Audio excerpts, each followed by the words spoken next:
piece because it is really, really, really hard. Okay? How hard is it? It is harder than the entire rest of this program put together. On Tuesday, I played Rhapsody in Blue with the Sag Harbor Community Band, directed by David Brandenburg. This is like 100 times more difficult. Wow. It's difficult enough that I'm going to ask Carlos to turn pages for me. Oh, really? Yeah. I know, you thought you were just going to be able to sit back and listen. So, and you have to turn pages and not get in the way of my camera over. Or you could be over there, is that okay? You want to do that? I'll let you know. Oh, would I be in the way of... Don't worry about it. They don't need to see me. It's the music that counts. So, let me just, it does not look that hard. I'm going to play other pieces tonight that are going to look hard. They're kind of hard. This is a monster. This never gets performed because people don't listen to this piece and think, oh, that guy's so good. They're like, okay, that's fine. Let me tell you, it's one of the hardest pieces I've ever played. Are you ready? Why? Jonathan, yes. Why is it so hard? Why? Okay. Why, Jonathan? I'm a large person. No. But I have normal sized hands. Rachmaninoff was bigger than me, and okay, he could do this. He could put these 4 fingers here. He had the largest hands of any pianist, and he could put his thumb here. Oh, wow. Okay, and he wrote this for himself to play. Here's another weird fun fact about Rachmaninoff. So, couple things. So, this etude, so by the way, an etude, what is an etude? It's a study. So, like, you probably like, right? Oh, we all know that, right? So those existed for a long time, and then Chopin decided, well, I'm going to make them actual music, and he published 2 books of etudes that are, people play, like, people listen to. Okay, like the famous, like, okay, that's a Chopin etude. And they're really hard, but they work on a specific technical difficulty of the piano. Like there's one that's like all octave. Right? It's really hard to do, okay? And then all these other composers did that too. Liszt did that. He did the transcendental etudes because he's Liszt. Scriabin wrote etudes. Debussy wrote etudes. Well, Rachmaninoff, his take on it was to make Etude-Tableau, meaning study pictures. So it's not just a study, it's also he's sort of depicting something. And he published this in 1917, and he did not know that this would be basically some of the last music he published for a long time, because he was living in Russia, and he was a member of the nobility, so he had a lot of money, and in 1917, the communists took power, and they stole everything. And he left Russia with his family, and he never went back. And then when he came to America, he lived in New York and Los Angeles. And he had been making his living as a composer and a conductor. And he comes to America, he's 44 years old, and he can't make a living for various reasons as a composer or a conductor. And he's like, well, I'll be a pianist. He wasn't really a pianist. He starts concertizing, and he's now thought to be one of the greatest pianists of all time, okay? And I have his recordings. Now, they're old recordings, so they don't sound like the audio quality isn't good, but his playing is amazing. And I don't know that there's a recording of this. And he played a lot of music. A lot of his stuff he didn't record. But I'm going to play it for you, and I hope you like it. This is the Etude-Tableau in D minor. You ready? No pressure. So just at the beginning, this is what the left hand has to do. You have to go fast. Now, I can't do that, so I have to move my hand, but presumably he would do this, right? That would be the better way to do that. But those of us who are more normal, we can't do that, okay?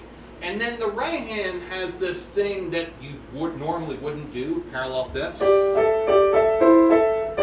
would never hear that. That little thing right there, okay, which,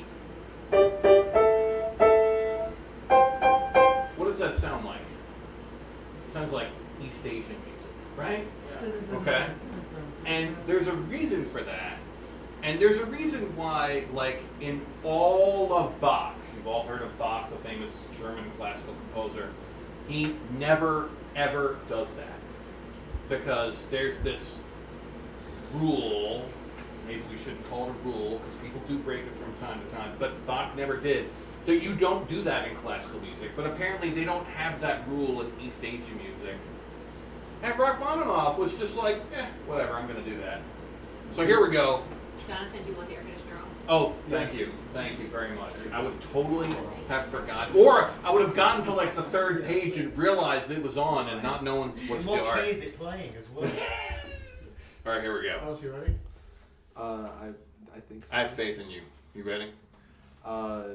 You practiced, right? This is my first time being a preacher. It's the hardest job because people only know if you messed up. He's got it. Precious. He's a little nervous. No pressure at all.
Carlos a round of applause. Carlos. You didn't know you were going to get a round of applause tonight. You thought you were just going to listen. Encore. Bravissimo. I was watching you. I got lost.